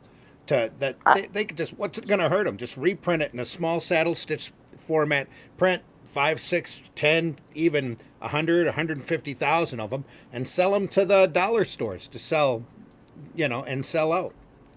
Beautiful stuff. They just won't do it because they have no respect for their history. Well, that might change with AT&T. AT&T will milk that cow for anything they can. If they ever do, I'd gladly be the editor of that type of work, because I know the capabilities of what they have. We do have a little bit of extra time, and I think that we're going to read all these comments. But I do want to talk about the DC things. That's been big news this week. One last thing while we're getting onto the public domain IPs, and again, I can't stress this enough. If you want to write or draw any character, create your own icon of this character. Create your own IP of this character. I've got my version of Superman out there that everybody will see eventually that I have published before. I've got my own version. What's No, you don't have your own version. You are inspired by. Yeah, my own homage, you know, to these characters. I have my own homage to Punisher out there. But I'll tell you this, they don't look anything like Superman or Punisher. But if you go back and you dig deep enough, a lot of these tropes are so wide open and so used and overused, they're begging for reinterpretation and personal spins. So, you know, get to work, but work creatively. Sorry, and just as I was saying that, Rob runs. No, I had Jackson needed milk. I absolutely agree with you. That is awesome. And we're all inspired. Look, everyone always says we're always telling, what is it, the same 7 stories, but in different ways. Yeah. Realistically, we're all inspired by each other. I always say we take in the world and we regurgitate it. That's why I don't like public domain, because you're stopped. I like the public domain, like our friend who was in here today was telling us about how inspired they were about everything that was going on. And Ralph was talking about Ralph Griffin. He was talking about how much it inspires him. That's his version of it. So make your own version, like Randy's saying. Don't make Oz. Make something new. Make the new Oz that lasts a generation. And you would be amazed, especially when it comes to Oz as an example, how fantastic that the original property is, and how much it's been eroded trope-wise over the years. I did a updating of the War of the Worlds novel for Caliber that I'm still getting royalties from because it's available on Amazon. War of the Worlds Infestation. But in order to do that, I went back and not only reread the original novel, but I went back and found that Wells had donated his original papers to the University of Illinois, I believe it was, and they had gone through and done entire volumes of notations on the novel. This is for this reason, this was for that reason. And there's so much more in the book than a simple Martian invasion story. That was awesome, and that I was able to use creatively in the property that I did for Caliber. So and it was a lot of fun to do, but I'm kind of a research nerd in my old age anyway. So no, but I love that passion that you have. Like, make it your own. Like, own that shit. Take what you liked about it and then use it. Batman wasn't made on its own. It was inspired by something else. That was inspired by something else. This is evolution of storytelling. It goes back to even Bible days. Like I read the Bible, and that was a lot of storytelling. Yeah, there was a lot of other things in it, but there was a lot of storytelling, and that's all we're doing is we're telling our stories based on what we see. So this new generation of creators are putting out some amazing stories. I mean, one of the ones that Kid down there was creating was ahead of its time. And I remember you tell that story all the time where you created something where people weren't ready for it. And suddenly 20 years later, well, it's not 20, but it's like a decade later, now that would be perfect in the Image catalog, wouldn't it? Yeah, I mean, you know, there. Your mic just dropped again, buddy. I think it's There because you my go. phone keeps flipping orientation. Ah. Yeah, there are things that aren't ready. They aren't of their time yet, and you know, you put it in your back pocket and you wait. Yeah. You know, and I've got some I've got a lot of stories. Got a lot of stories written. I've got a lot of stories to tell yet, and hopefully I get around to doing them. That's the thing. Hopefully I got enough time left to do them. Ralph Griffith says I did with the Realm my adventure fantasy story too. Yeah. But I tell anybody, if you haven't read those first two, especially the first two volumes of Oz, if you haven't read those directly, if you're just going off the MGM movie, you're missing out on so much about Oz. Is a lot deeper than what those movies are. A lot deeper. Especially the second one is amazing and incredibly contemporary even today. Yeah, I mean, I had to do some oh, sorry. Go ahead, Barry. Yeah, I think that you know, pulling stuff from the public domain, you know, you could even pull an element from a story and find that you got a whole new original story just because of that. Well, look at how many things have come off of John Carter. You know, you go back to John Carter, 1920, I think 26 or 29 novel that is in public domain, and how many tropes from that have evolved into so many other different properties of the typical average Joe being thrown into a completely different fantasy world. And like Ralph said, he even did. There are parts of that go into the realm, as well as four kids get zapped into a Dungeons and Dragons type fantasy world. But you know, you wouldn't see Flash Gordon. You wouldn't see. The list is long. Adam Strange is part of that. All derivative from John Carter. So it really, a lot of times, it really pays if you're ever looking for inspiration to go back and read those old classics. And Steve says, "Oh, what I was going to say is the Oz book. Yeah, when I wrote an Oz story for an anthology. I had to go back and look at things, and it was amazed how many different characters just never made the MGA movies. Yeah, and how much deeper it really was. And I was even like, well, what can we use? What can't we use? How close to MGM can we get? Because some of the things were very similar. So if it was similar, was it good or not? So it's interesting. Again, like Randy always says, and I'm always going to put it out there, get an education. You want to do public domain, you better have read everything you can about that character. And know what is and isn't public domain.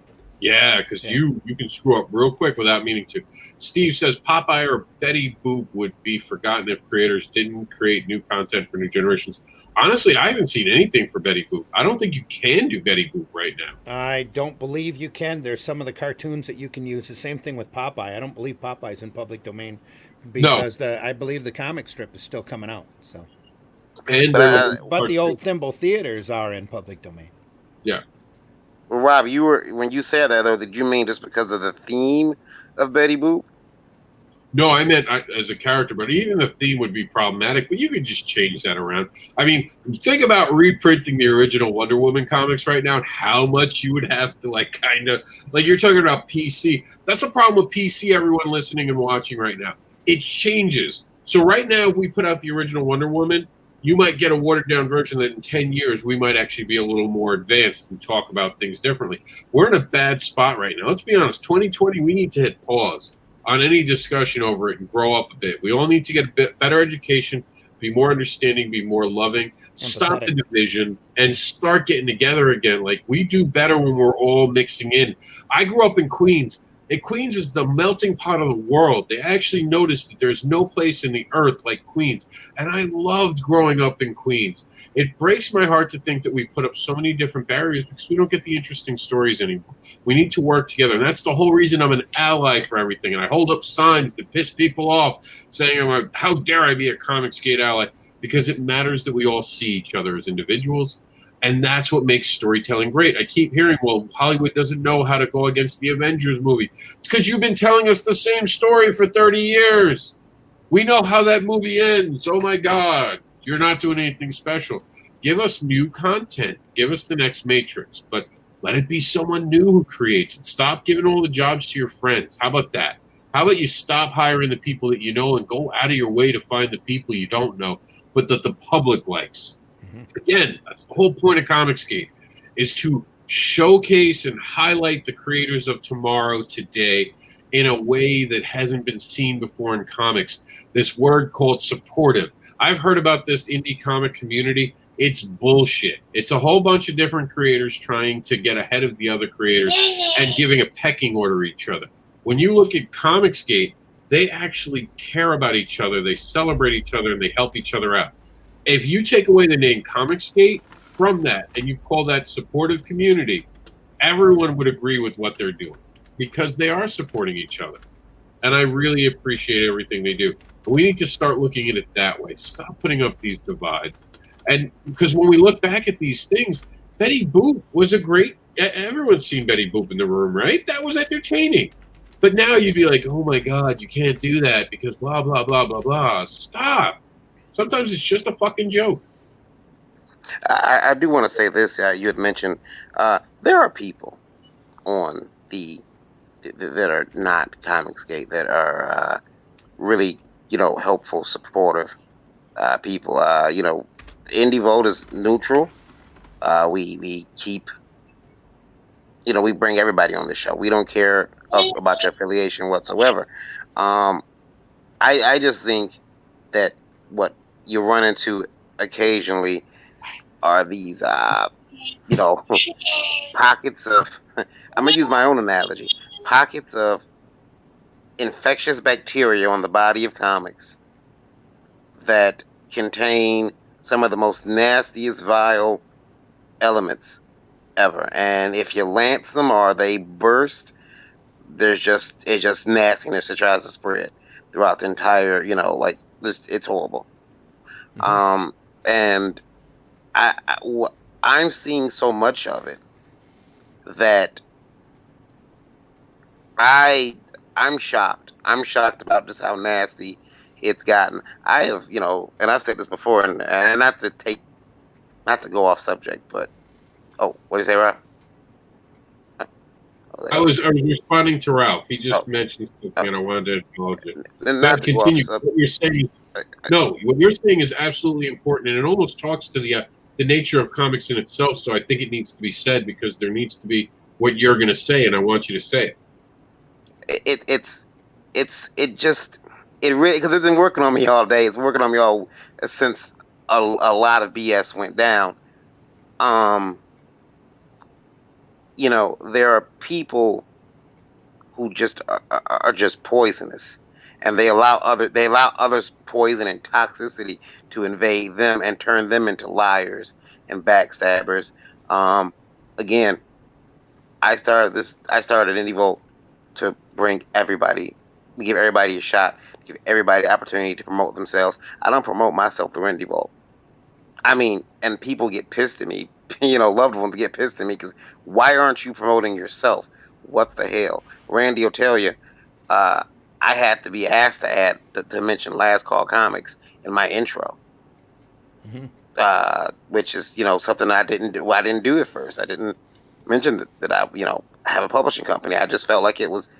I don't mention every time we make a new book. I don't put it on IndieVote.com. That's not. It wasn't there to promote me, but there's so much nastiness and hatred in particular pockets of our industry that desperately they don't want to be an industry. They want to be a community, because if you're a community, you can just belong. You can move into a neighborhood and you belong there, and that's it. You don't have to cut your grass. You don't have to fix your house up. You live there. You're part of the community. Whereas if you're in the industry, you go to a job, you have to fucking work. But I don't know That about said, that. It feels like the community's got homeowner associations that rule the roost now. And that's why they want to call it a community, because they want to self-impose themselves as important people who haven't earned the right to be important. Look, I do a lot, but I'm not important. I'm not. And I don't earn that respect yet to be considered important outside of my advocating work. And I'm working to earn that title where one day someone can be like, no, Rob did important stuff for comics, and he did that. Look what he did with X, Y, and Z. I'm not there yet, and I'm never going to try to take anyone down to make myself bigger than anyone else. Ooh. I think it was just there's a level of toxicity on the side of what I was told is, just the regular people that want to make comics. There's a level of toxicity that I'm finding that I didn't believe a week ago existed. If you'd have told me a week ago the level of toxicity that I'm not finding out exists, out there, I would not have believed it. And I've watched them come after me, my wife, this network that we've built for 3 years. And I say we, meaning there's a lot of people who put blood, sweat, and tears into Indie Vault. Yourself, Randy, Eric Hodson, so many different people that have just helped this network to grow, and to watch people try to take it down with just their own beliefs. I had somebody tell me they were upset because Lola's breasts are too big, and she has a medical condition. If you listen to the show, instead of getting whatever Cliff Notes version of it you're getting, you would find that out. But maybe the person's wife gets mad because what are you doing there with that big boobie girl? I don't know the situation. I don't know, but tell your wife she has a medical condition. Now, if you want to go further than that, that's fine. But I do want to say this, Rob, and I'll end it there, because I was reached out to by someone who was aware of what's going on, and they said to me, this is over. So people are mad at you over something that happened on the show.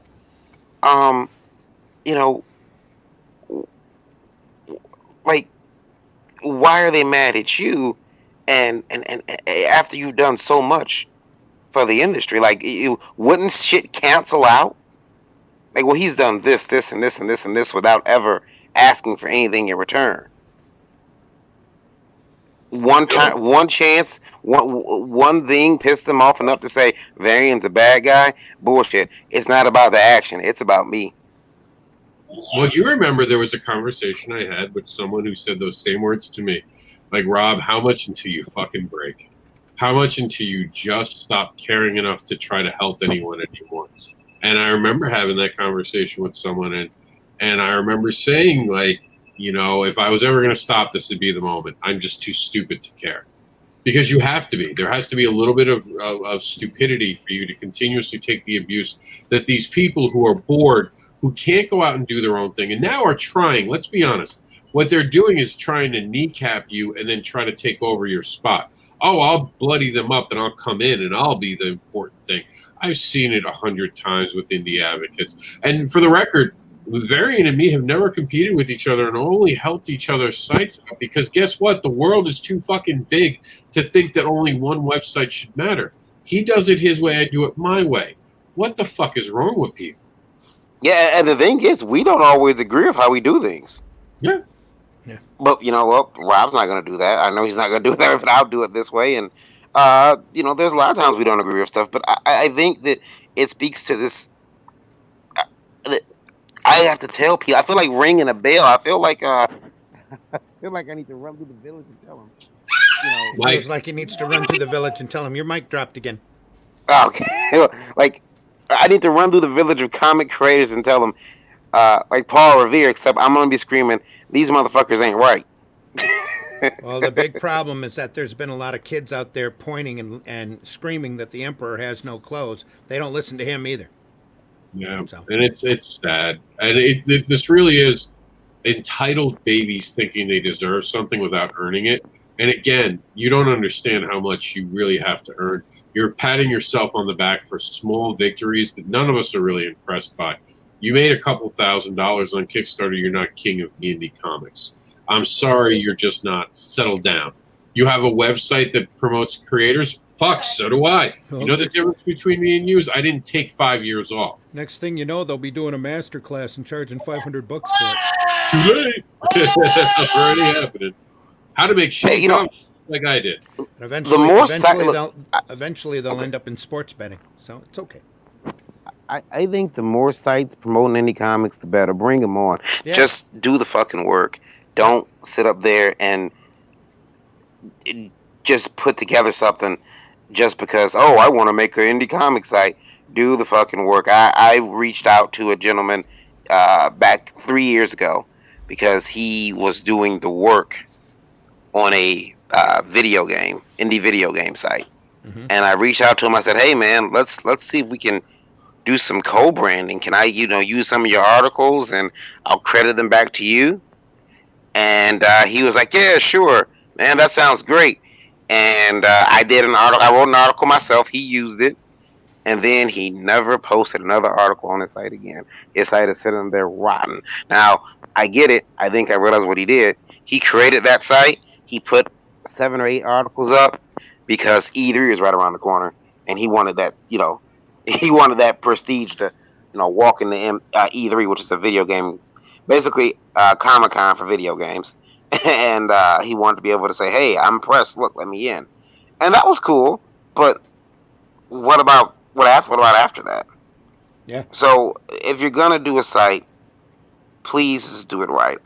If you want advice, reach out. I'm willing to talk to you, help you, give you advice. Hell, I might even, write a story or two for you. But don't start creating divisions. There's no need for that unless you're creating divisions because you plan on gatekeeping. Yeah. Remember, and I hate to say this, but, again, you look at IndieVote.com. I've ran 2 last call articles on there. Those are slow news days. So I figured I will just run this. I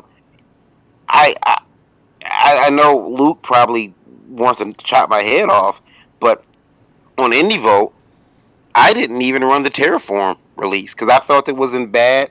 I felt it would be bad taste for me to run it. Well, I mean, I was a little upset. Yeah, but I felt it would be in bad taste. I'm like, oh man, people will say you're running this because you're part of it. Yeah. And so, but it just goes to show you the amount of BS now that certain individuals are full of. Mm-hmm. Well, here's the thing. You're talking about division, Varian, and here's the deal with the division. Some people think the only way for themselves to succeed is they have to tear down other people. You see, and they're looking at everybody like they're in competition with one another. And the truth is, I'm not in competition with you or Rob or anybody else that might be listening or might be in the indie comics industry. I would like to call it a community, but it certainly doesn't act like one. But I'm not in competition with anybody else but myself. I'm competing against the guy yesterday that I was today. That's what I'm doing. And so if we could start thinking about that we're really trying to improve ourselves and that we're in competition with ourselves, and there's money out there. People are going to buy a book if it's a good book and it's well written, and it's well drawn, it's well put together. It doesn't matter. You do not have to fail, Varian, as a creator for me to succeed. That's the thing. Like, right. Your success does not matter with my success. But if we can both help each other succeed, then that for me, that's a positive thing. But you're not seeing a lot of that right now. I'll tell you this. Speaking of, you said something, you're competing with yourself. Mic drop. Your mic's out. Oh, is it out? You're good. You're back. You talked about competing with yourself. I'll compete with myself yesterday, but not last week. Last week I could walk. This week I'm not walking. So that last week that was a bad motherfucker. This one is he can't do anything. But yeah, I get what you're saying. I mean, all jokes aside, I don't feel there's competition. I don't feel the need to compete with anybody. I think your win is my win. Exactly. Right. And I feel that way about comics. Hey, this dude is selling comics, the same thing that I do. Man, I really wish I could do what he did. Let me research and find out what he's doing. so that I can emulate that. I'm gonna step on your toes. We're gonna end out the chat room right now. I want to thank everyone on Indie Volt Radio for listening in, and I want to finish up with it. After this, we're not gonna read any more comments. Okay? So Ralph Griffin did that with Dead World 2, inspired by Romero's Night of the Living Dead. Write that famous 14 of the Oz books is awesome. So many incredible characters. The larger you make a thing, the more eyes come to see it. This is all from Ralph. The more opinions, both positive and negative. And in this environment today, there are more and more soapboxes out there. Don't get Randy started. He'll get right on that soapbox, right on top of it. I got a good one right next to me. Yep, and Ralph continues to say, instead of helping or collaborating, some just like to criticize, bash, or tear down. Be it ego-driven, it's just combative. And exactly what we're seeing. And Rebel Gaming says, LOL, everyone is trying to be an E-star, be it comics, gaming, Instagram models, YouTubing, etc. And I hate to tell all these people not everyone can be. There are only so many spots. And that's it for our comment section. Thank you for commenting today. We're going to just end this out with us discussing what's going on in comics right now. So go ahead, continue, Varian. I just wanted to close the comments. Oh, no, I was just saying that, the competition, like the big, like, I remember someone saying that Marvel has to be happy when DC's films fail. And I think Kevin Feige, and I could be wrong, but I believe he put out a statement that he never said DC by name, but he said, I need all comic book films to do very well in the box office. I don't want any of them to fail. I want them to all do good because, one, it pushes us to make better films or to keep, striving. Also, if you're making bad films, that means that the industry or that part of the industry took a hit. So if you're making crap comics and you're releasing them to the public, you just sold somebody crap that now they're going to be less likely to buy my book that I put a lot of work into. You mean like Karen Dixon, who mailed out the books wrong, and now we are afraid that we could lose people in the comics circuit because they're afraid of that. Well, that aside, there are others. There's not just some people who start Kickstarter and Indiegogo campaigns and don't fulfill, those type of people. People who make several thousands of dollars on Kickstarter or Indiegogo and just neglect their fan base. Those type of people, we get mad at, and I get mad at but I think that's a point where you start transcending. Hey, I just want to take care of this industry because it's taking care of me and it's put food on my table, clothes on my back, paid a couple of house notes. Please don't wreck it for the next generations, please. And it's funny because you get these egotistical assholes who come in and they want to make it all about them without ever really thinking about what they're doing. Even while they're helping people, they're knocking them down and talking about how they should be happy that this person's come over and decided to help them. We don't need any of that shit, man. We really don't. Comics works best when we're all vibing together. Even when DC and Marvel are working together and doing crossovers, there's excitement in the air. We need more of that. We need to start crossing over, even if it's just to make sure that we're supporting the idea of comic books.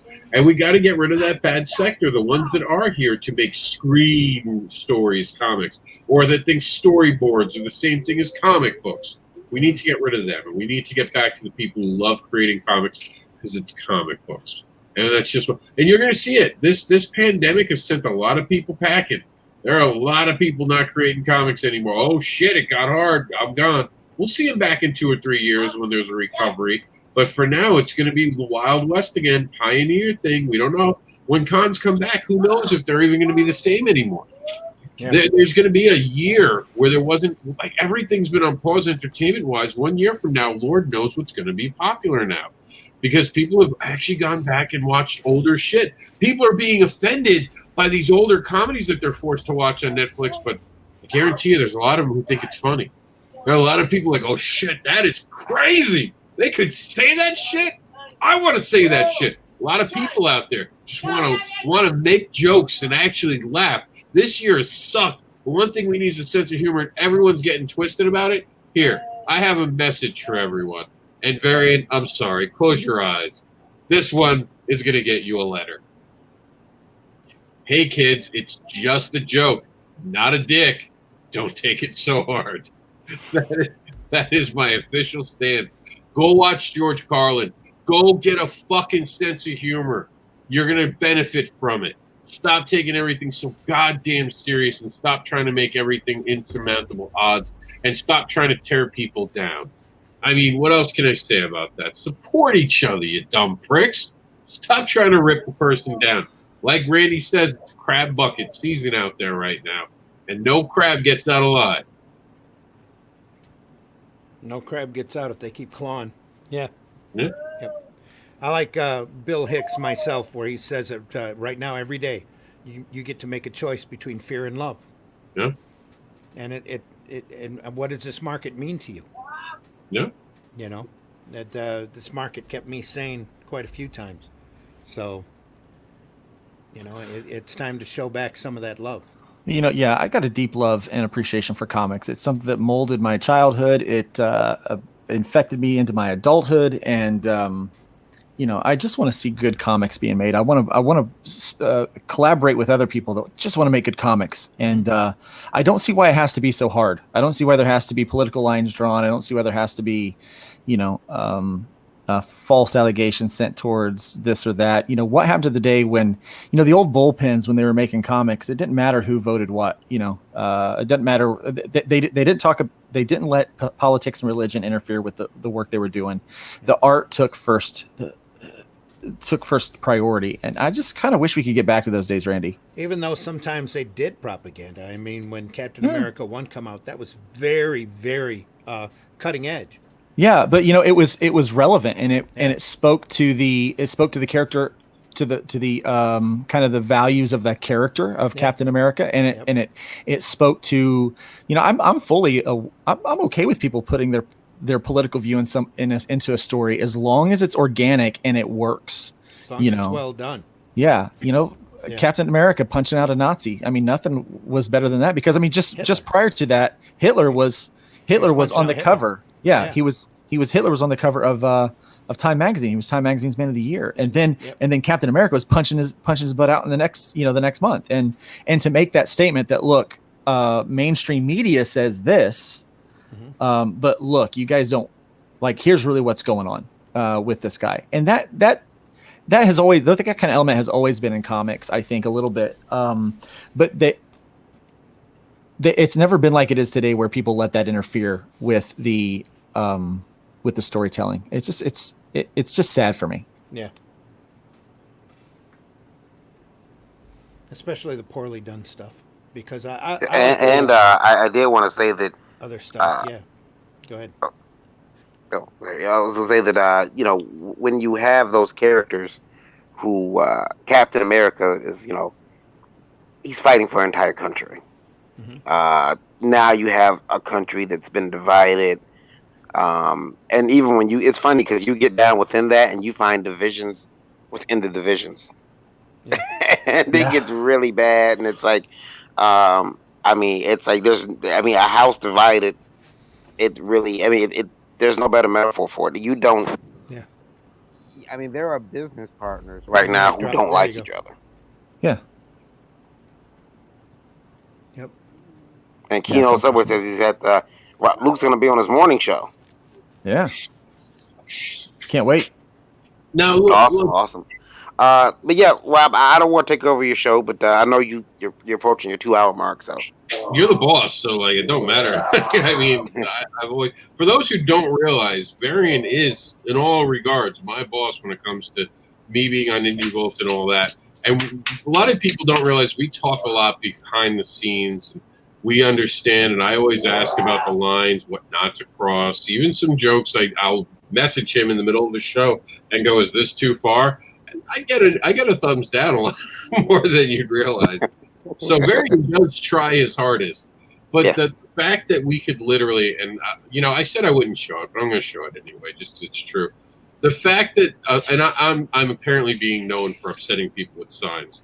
So this is our thing, Comicsgate ally. I have not been explained why that's a bad thing to support people.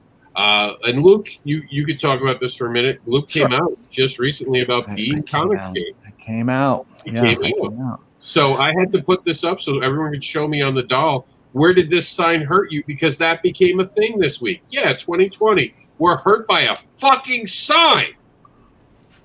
Well, I do want to clear something up. Now that wasn't something that you had talked to me about. No, that was just me doing a joke because the question on the screen was literally about Comicsgate. So just as a joke, I put that up when I came in. Varian didn't even know, and I wouldn't even have thought, to be honest with you, it wouldn't have crossed my mind. Hey, can I say something positive? Is that okay, Varian? Usually that's not what I have to ask. Well, and the thing was, the question on the screen was, why don't we condemn any form of grouping comics? But Comicsgate was what they wanted us to condemn. And I said, because I don't want to condemn anybody. I don't want to condemn anybody because of, they're making comics, as long as they're not, talking about Mic drop. things to children. Yeah, Got to drop again? You're good. You're good. Keep going. As long as they're not talking about doing horrible things to children and pushing racist and bigoted propaganda, as long as they're not doing that in that book, let's see it. Let's see the book. And there have been people on the show who are Comicsgate, and they've never come out and said anything that I felt was disrespectful on the show. Well, so we push books, and the thing was, we were saying we take everybody's book, and like you said, I don't care if you are part of the Whisper Network. They got out in the Bleeding Fool article. If you are part of that, but you got a book and you want to come on the show, okay, call us, let us know. We will have you on the show. Get in touch with me. I think since I haven't really talked about it much on with this group, like publicly. I have talked about it publicly with a lot of my Twitter followers and kind of that group over there. But there's a big question keeps coming out. Well, Luke, why did you go Comicsgate? Why did you come out Comicsgate? The stuff that you hear about Comicsgate being a hate group and that they're all that is all a lie. I'm gonna tell you from the bottom of my heart, I can tell you that's a lie. Most people that know me know my values. They know my character. They know what I stand for. They know who I am. They know who I am for. I'm for a whole lot more stuff than what I'm against, and that's for dang sure. And I think anyone here on this panel can testify to that, and probably many people listening right now. And I have been Comicsgate adjacent for a long time. I've worked with a lot of people in Comicsgate. I've been near kind of who they are and what they are. In every group, you're going to have those loud mouths, and you're going to have those people that are bad players, and you're going to have those people that exploit every opportunity to become internet stars. They're people to do that. But there's a quiet majority of people that are professional. They're kind. Most of them left of center leaning politically. Diverse, people of color, women, transgender, you name it. It is a very huge group of people. And it got to the point to where I was like, I see how the people that are in the middle, there's no loyalty. There's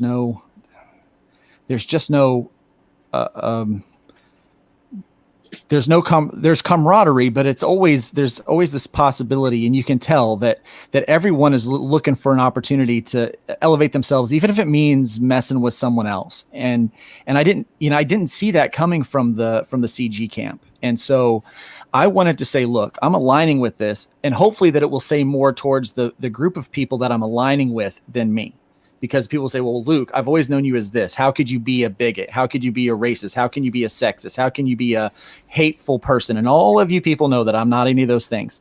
So why on earth would I ever align with something that contradicts those values? Of course, I would not do it ever, ever, ever. So I want people to see that, look, this is the kind of character the people that is in Comicsgate. But we don't all all agree. We don't all share the same views on everything. We're just a group of people that aligns under a couple of tenets that say, hey, we want to make good comics.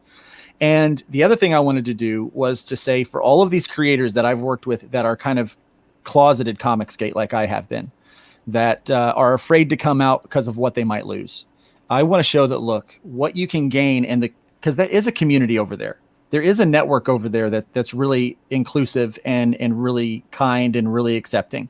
And I want to say, look, what you can gain is greater than what you will lose by making that step and that leap. And so that's why I did it. And almost immediately I've been labeled by some people, and it's been very hard for other people to wrap their head around that how can Luke be a CG guy? And I hope that it gives people a chance to take pause and to look that it is full of good people. It is full of good people. There are a few loud people on Twitter. You are looking in the wrong spot. You are looking in the wrong place. You need to look at the people that are making some comics, and it's more than just the 5 or 6, maybe even a dozen or 2 people that are really loud on those social media platforms. It is hundreds and hundreds of people deep that are just like me, and actually, to be honest, just kind of like the other people on this panel too. I mean, they're I'm not Comicsgate. You're not Comicsgate. I'm not saying none of you guys are Comicsgate. I'm saying I'm the only one here that's openly Comicsgate. But I'm saying all of the good people that I've had a chance to work with and I choose to align with, there's hundreds of people like that in that camp as well. And so I'm gonna have to step on your toes. We do have to get under the 2-hour mark because of YouTube, so we are gonna have to leave. I am a little offended that everyone would think I'd go to Comicsgate already, because I just realized that they're insulting me, because that's what they think about me, apparently. So now I definitely have to change what everyone thinks about Comicsgate, so people stop comparing me to that. Thank you for being on, Luke. Tell them where they can find you. Oh, you can find me on LukeStoneStudios.com. You'll find my Twitter there. You'll find my Instagram there, and my Facebook is linked in there as well, somewhere down at the bottom. And you'll also be able to sign up for my new Indiegogo campaign for the Hybrids, the Sons of God trade paperback. It is chock full of really cool stuff. And if we can hit I'm really hoping that we can hit our first stretch goal. It's going to be an $8,000 stretch goal. Then we can extend that book from 124 full color pages into 140 full color pages, packed full of action and humor and fun inside information. So check us out there at LukeStoneStudios.com. And it's time to find out about the kid. Please talk about your comics. They're amazing. People should know you're a creator. Let them know where I'm the co-publisher of Last Call Comics. You can check us out at lastcallcomics.com. Appreciate if you do. Also the founder of Indie Volt Media LLC. Where I just want to put out. I just want to be able to promote the best in comics. Despite I guess hearing overwhelmingly this week that that type of coverage is not wanted. Some people are pushing us out. I don't know where they want me to go, but okay. That's where you can find me. KYD_V on Twitter, lastcallcomics.com, indievolt.com, and you can find all the social medias from there. And if anyone talks shit about Indie Volt or Variant Grant and all the great work he does, I want you to yell out on social media, "Stranger Danger," and tell us who the asshole is, so we can all avoid that crap, because there's only one person who has true diverse programming, and that is Indie Volt. Thanks to Varian, thanks to Lola, and thanks to Randy Zimmerman, who's going to be our next person leaving the show. So I'll publicly say it. Thank you for doing what no one else is doing. Well, some of us are trying to be, but and we are admiring what you have brought together. So thank you for what you do. Please don't stop because of some giant fucking assholes out there who want to be self-appointed gatekeepers that no one ever fucking wanted. Randy? Hey, I'm Randy Zimmerman. I do a lot of stuff, so if you look around, you'll see things. Zimm Geek channel on YouTube here on Indie Volt, and I'm available on Facebook and Twitter, because I don't twit very often, because that's kind of a whole nother group of hate. But I am there under Randy Zimm, so hopefully see you around. All right, I want to thank all you guys. You guys have been amazing tonight. Great conversation as always. And here it comes. Sarah gets the last message tonight because it's so important. Indie Volt is awesome. So seriously, if anyone is talking shit about Indie Volt, you have just found someone who's a shit talker. And if you don't want shit talkers in your life, please, please, please run away from them. Thank you all for tuning in. Thank you for the radio. And do you want to give a quick shout out to our sponsor, Varian? Oh, not tonight. Theirs is only Tuesday night so far. Okay, well, still, we appreciate what you do. Uh, Is there a radio number, or are you not able to see that at the moment? I'm not near. I can't see No it. problem. Don't No worry problem. about Don't get up. Yeah. Don't worry about it. It's all good. Just Don't- know, anybody out there in Indie Volt Radio, we deeply appreciate you listening. Everybody out there watching or listening, we deeply appreciate you all. Thank you for showing up. We're out. We'll Yep. see you next week, same time. And of course, Indie Volt programming 9 p.m. Tuesday, Wednesday, and Thursday morning, 9 a.m. And we're going to have more shows coming. And the news starts next week, every day at 11 a.m. So you're going to see a lot of characters popping up.